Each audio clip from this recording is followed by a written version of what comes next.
If I can keep this to 50 minutes, I'll buy myself a beer. Oh my god. Okay, let me make this as concise as I can. This is a game that hurts my soul. It destroys my soul. Okay? Here's the thing. When it comes down to it, if you've paid attention to my original videos, you probably already have this figured out. But I love games that have romance and make me feel good inside. I like feeling good inside. I'm sure you like to feel good inside too. Here's the thing though. Persona 5 Strikers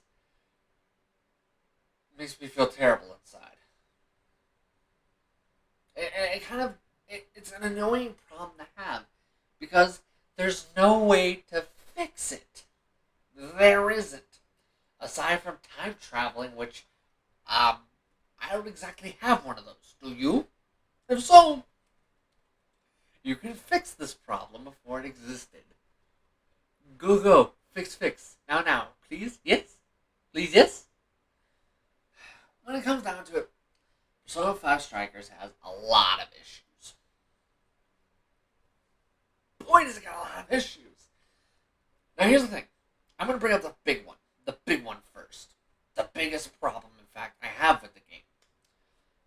When it's an action game, I should never be able to fall asleep during half of your combat and win at the same time, even when I handicap myself. What? I I don't even have the game on easy. I don't have the game on easy. For crying out loud.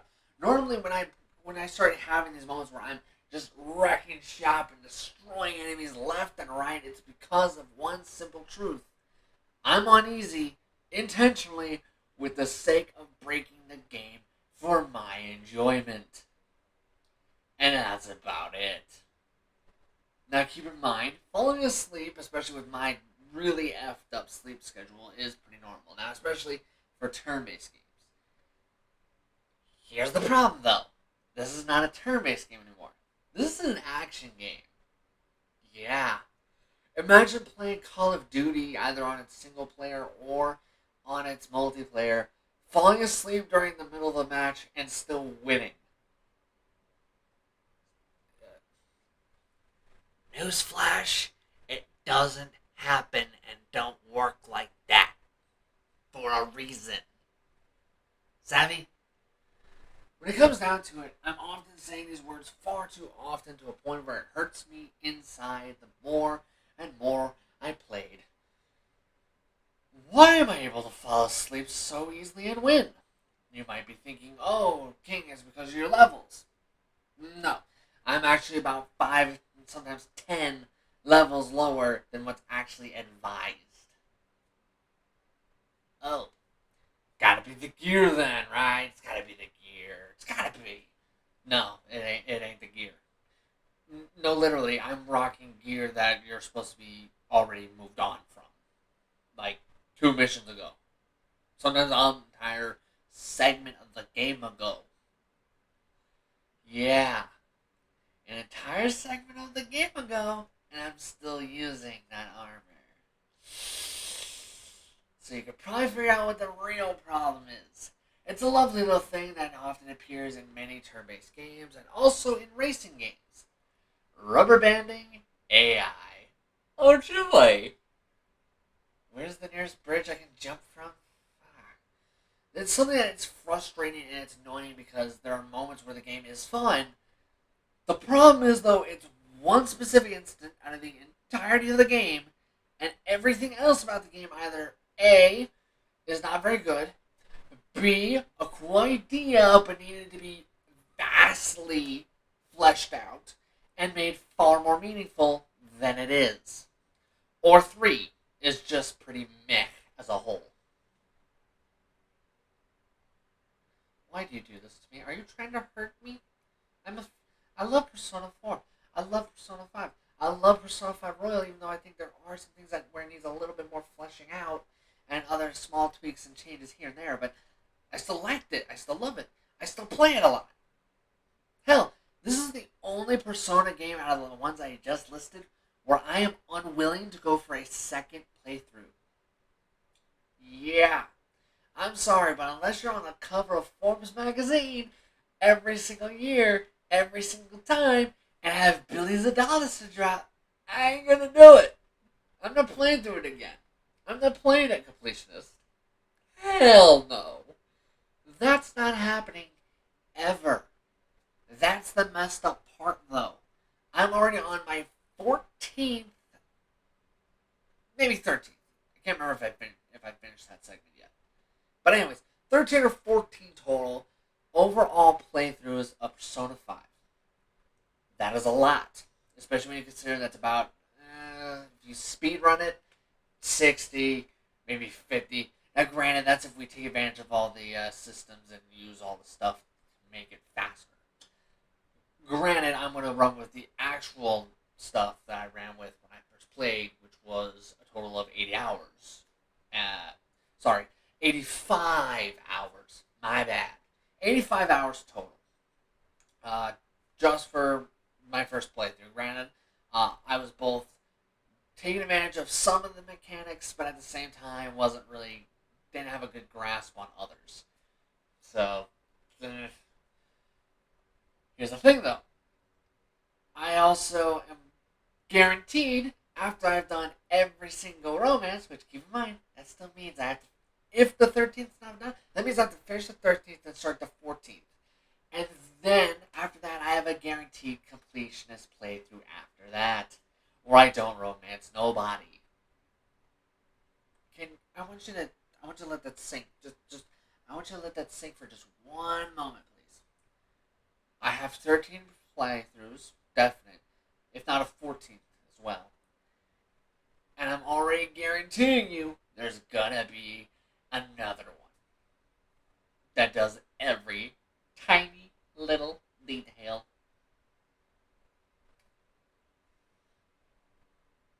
For Persona 5 Royal, I'm going to have a total of 15 playthroughs, 16 if we count the completionist one. Oh joy. Yay. And you know what? I'm going to do all those with a smile on my face, enjoying the whole ride. Even though I've already seen everything. Every time. I've already seen what all the options lead to. And you know what?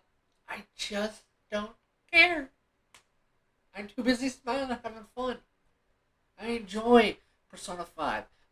Even though there are small, tiny things I wish would have either been fleshed out or been tweaked a bit more, I still wound up loving Persona 5 Royal. So much so that I was easily willing to spend money to get the friggin' not Collector's Edition, but one of the editions, let's just say. But here's the thing, though. Do I think that 5 Royal was the thing for everybody? No. Do I think it was a little overpriced? Yeah, a little bit. Just a little bit, yeah. Granted, Persona 5 Strikers is a game where if I pay $10, I want my $10 back. I would want my money back, and I probably would have a small desire to charge you for the time I wound up wasting because I assumed you would do your job well instead of, half-assing it the whole way. I know it's surprising, shocking. Whoever could have guessed? I'm not exactly going to be happy when I get a meh game. Now here's the thing, like I said, I went over the big stuff. Now I'm going to go over some of the small stuff as quick as I can, while trying to keep this video as short as humanly possible. First off, crashing. I've had way too much of it. I've lost my marbles because of it.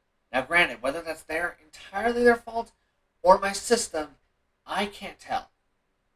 Normally, I can to some extent tell when it's my system and when it's the game. This is one of those cases where I can't tell who's crashing more. Oh joy. Now, to be completely fair and honest with you, my issues with this game are not necessarily the writing per se. More like the pacing for the first half, and then everything else is like, okay, now we're getting somewhere. When it comes down to it, the first half of the game feels really slow, really sluggish. I start to wonder, when are you guys going to pump the gas? gas. Thankfully, they did. They eventually did pump the gas, and things started to get more interesting. Things started to get more intense. Granted, it shouldn't take half of your game, though. Your half of your 65 is how long I spent in Striker, so we're going to say a nice solid 32.50. Alright? I shouldn't be able to spend 32 hours and 50 minutes wondering when are you going to start getting good. Now, while boss fights are fun, actual mainstay boss fights, not mini boss fights, not side bosses where you can get stronger personas. No, no. The real fun is the actual main story bosses, and the reason is because they actually have different stages. In fact, every single mainline boss has multiple phases in the fight. Now, granted, one of them, I'm not going to tell you much other than Dragon Boy. I'm not going to tell you much other than he looks cool. His fighting style is really predictable, really easy to counter. I had to hold myself back, otherwise I was going to be bored out of my mind. Yeah. Granted, it's not one of those fights where I would fall asleep and my shit crashed. No? We good? That was freaking weird, okay. When it comes down to it, I think while every other boss fight is far more entertaining, far more interesting, and has far better changes in the way they fight, I will give credit. Some of them are kind of dope. Others are pretty cool. And like I said, then there's the one ugly duckling who's just like, oh, I lost armor. That's it. Oh, okay. You lost your armor. So? Was that supposed to do something? Was it supposed to be interesting? Because if anything, it's just making me wonder why did he even bother with this boss fight at all? And instead, it's one of them's just not fun, while every other one is actually fun because their tactics change not by a small margin. For example, the first mainline boss, she was a fun one. She was one moment just kind of striding around, twirling a friggin' cane, and then, smacking you with said cane. Which is kind of cool. But the problem, though, is, and this is a big problem to me, why is it that I have to wait to get to the boss fights to finally have fun? Why? Why do I have to wait that long for a fight that's actually worth an F? Why? Explain that to me. Who is in charge of the pacing of this game at times? I kind of want to know who. This way I can look at them in the eye and say these exact words. Dishonor on you, dishonor on your cow, and dishonor on your family. Okay? Dishonor. You suck, dude. You decided to basically screw this game as hard as you could with no loop. That's basically what went down here. What the hell? I want to know. Who thought half of these decisions were a good idea? Because you clearly either are an intern who's never played or doesn't know what Persona's strengths actually are, or you're an idiot who doesn't know what the hell they're doing. There's not much room for a gray area, I feel. Not with this. I've never been this bored, much less in a Persona game. I've never fallen asleep this hard, this fast, in a game. Much less won in the process. What the hell? I should be losing. At least then it lets me know that I'm not doing something. It breaks my head. It like takes my soul, my essence, my functionality, and it kind of just shats down its throat. I'm left wondering who was in charge far too often. I'm left with the impression that it was some intern who doesn't know jack of how to do the job or what the game's strengths and weaknesses are. Which sucks. I shouldn't be left at the end of the game feeling disgusted, tired, and a tiny bit throat punchy. I shouldn't feel this way at the end of a game. Much less Persona. Persona 4, Persona 5, Persona 5 Royal. It doesn't matter how many times I've seen those end credits roll. I still smile like an idiot. To this day. Right now. Yeah. That's not good. In case you're curious, that's not a good thing. I should never walk away from a game wishing I never rented the game. I spent no money. I should feel like I came out of it like a boss. Like a psychic who just predicted that the freaking weather was going to turn into a monsoon. I should feel something positive, semi-positive. Or at least like I managed to dodge a bullet. Instead, I feel like I still took that bullet in the face. Why? That's never a good thing. Are you truly telling me you're happy that you have a game that's an action game where you can literally fall asleep 24/7? Sorry, my bad. I shouldn't count the boss fights because those are the ones where you'll finally start to lose. Or when you start getting into those cheap, horrible, rubber banded, broken, busted fights where the opponent's going to just pretty much two-shot you, or one-shot you, or stun-lock you. Yes, I've had all three of those things happen in this game. And in case you're curious, no. Only one way these things all managed to wind up happening, and it was because I tried to dabble in some of the game's little side content where I can get the strongest personas. Yeah, no, you can blow me. Thanks. Not happening. Why would I want to go through these? Why would I want to put myself through the punishment of going into them, being stocked up with good gear, having tons and tons of items, having some of the best weapons I could possibly ask for, charging into the fray like a badass only so I can get pwned through stun lock BS spam attacks? Why should I? Why should I actually give a crap or even try at all to unlock every single persona in the registry when I know exactly what that equals? It equals stun lock BS or me being two-shotted. So basically, unless I hack the game magically without having any access to actual code or any understanding of how to hack properly, until that moment, I cannot complete some of these missions without wanting to stab my soul and beg for release. This game hurts. There is no perfect word other than hurts. As a whole, it hurts me emotionally, it hurts me physically, it hurts me psychologically, it hurts me metaphysically, and it hurts me metaphysically. If it ends in an ickly at the end, I'm hurting. I'm hurting, okay? It sucked. It sucks. Unless I want to put myself to sleep through boredom, or I want to put myself through some of the most busted, unfair, garbage fights, so I can eventually get to the only good thing about the game, which is its boss fights, and even then, it's not because they're impressive, mind you. No, that's not it. It's just because they have multiple stages. And those stages actually vary up how those opponents fight far more than any other opponent in Persona 5, 5 Royal, or 4 combined. Yeah. Now here's the thing though, when it comes down to it, there are other issues with this game. For example, they did the most blasphemous, most stupid, most brain dead, most why are you even releasing this game? Alright? Level of stupid. Ready?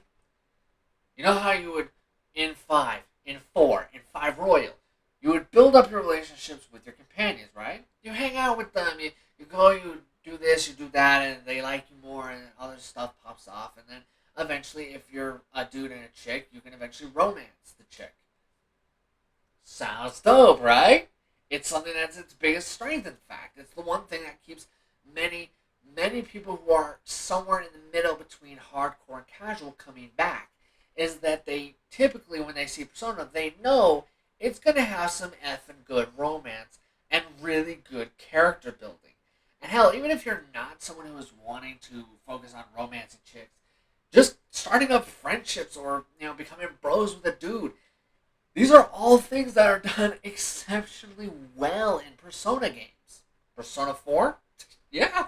Yeah, it's done exceptionally well. Hell, it's an amazing feeling to kind of build up this relationship, especially with characters who maybe not the biggest fan of each other at the start, but then slowly become bros and kind of just accept each other and all that good stuff, you know? That's kind of a nice feeling, that the feeling of my character has an impact. Now, granted, does the main character always feel like they have the strongest or most memorable impact? Um, no, not really, which kind of sucks. When it comes down to it, as much as I love to say otherwise. Wait, what the fuck is that? That's a new one. Huh, that's a new one. Oh well, forgive the weirdness there. When it comes down to it, I think when it comes to it, Persona 5 Strikers, not only is it bad enough that it guts the biggest, most core strength of the original Persona games, adds in an action game but does it terribly more than half the time, and with the only nugget of fun that's in the combat at all being the boss fights. There's also other issues. Shocker. I know. Who could have guessed? Is it wrong I want to cry on the inside every time I say that line? Oh well. When it comes down to it, the game decides to streamline many, many, many, many, many, many things from the original games. For example, the Velvet Room. For the longest time, there's only really three options. Create a persona, strengthen your persona, which is a new one for the Persona 5 games, which is awesome, mind you. I kind of like that a little bit more than the incent thing, and I kind of like it a little bit more than just kind of continuing to spam it. So this way, whenever I find one I really like, or I really dig, I can, instead of dumping that persona off, which sucks, I can instead continue to use it and instead use points to upgrade that persona to make it stronger. King Likey. King Likey a lot. For example, my favorite persona to run with until I got to Royal was personally Seth, uh, a giant black dragon from Egyptian mythology. Now, granted, he wasn't a black dragon from my knowledge or original lore, but I digress. When it comes down to it, my other favorite was get ready to laugh. Lamia. Now, Lamia, if I remember correctly, is Greek. If I remember correctly, basically she had everything her children killed uh, because of Hera's jealousy. Yes, Hera as in wife of Zeus. Well, wife. Is it sister or cousin? I can't remember. Anyways, when it comes down to it, though, I liked Lamia because I loved her backstory. Because while obviously with some differences, I can kind of relate to it a little bit. If I had everything that I cherished gutted in front of me, oh, a monster would be the bliss. You'd be lucky to get the monster. Oh, you better hope the monster or somebody find you before I do. When it comes down to it, though, it's a nice touch, but I don't like a ton of everything else. Itemizing personas to gain useful items that are going to help you in your journey as a whole, or might give you skill cards that you're really going to need, so that this way you can progress your relationship with your warden. Here's the thing. Itemizing is gone. Strengthening is still there, technically in the older games, but the thing is you always had to sacrifice a persona, and you can only do it once out of an entire day. Which basically means you better have personas to burn, and you better have some free days that ain't got nothing going on. That's the gist of it. Here, it's a lot nicer because you're going to continue to buff as you need to. And what's more is if you use your system just right and have the yen for it, you can take your high level persona and continuously ditch him to regain points and bring him back and repeat the cycle over and over again to build up your points if you need to. Now, this is how I got around some BS that the game started throwing me where it was stun locking me a lot. This is how I got around that garbage. I basically just took my favorite persona, who was also the strongest level I had, which was Seth at the time. I just kept removing him and bringing him back over and over and over again. And this helps a ton. Now, here's another thing. This isn't exactly streamlined, but the rewards are worse for it than they were before, which is almost impressive, because they kind of sucked to begin with. Requests. Requests are a catastrophic joke, and not the funny kind. They're the kind of joke where you wonder, why did you even bother showing up this plastered? That kind of bad. Yeah. When it comes down to it, I'm left often saying, why did you do 90% of the crap you did? Why? What made you think these were good ideas? Failing that, was an intern in charge? I seriously want to know, was an intern in charge of this crap? Because that's the only thing I can think of that explains this BS. Okay. Now that I've said that intern thing again, here's the thing. Here are the requests that are actually worth it. That are actually worthwhile doing. If the request says it's worth some chunks of change for doing at least some level of effort, you decide how much effort you want to put in for how much. Or if it says it'll give you ingredients for cooking, that's tolerable as long as it's not too extreme. Stuff that involves revival items. I'll do those many times over. Yeah, I want to do those. Here's the thing though. These requests I recommend barely touching at all, because there's not really much of a point or any worth in it. You get nothing for it. For your freaking efforts, you might as well have gotten a middle finger. Okay? That's how bad.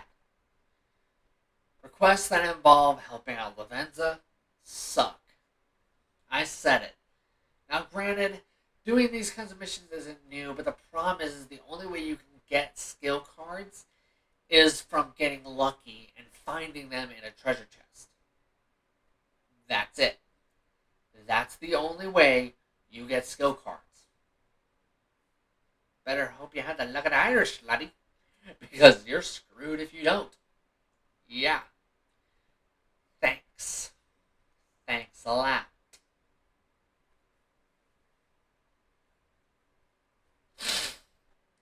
This is a game where I should be happy.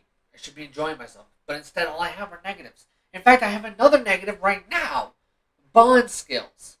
Oh my god. If this was supposed to be their idea of a replacement for romancing or even bonding with your characters in a deep and meaningful manner, unlike doing requests for them which equal jack squat, and by jack squat I mean about maybe a couple of lines here or there, and then an item at the end, but no scene, no nothing, just you wondering why you ever bothered. Oh joy. Great!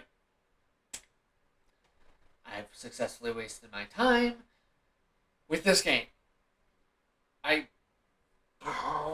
Bond skills, biggest problem. Okay, just let me try and force myself to the finish line.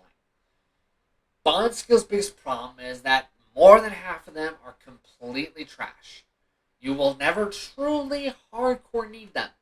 You will be golden for over 90% of the game, if not all of the game, without ever needing to invest in anything other than about maybe two.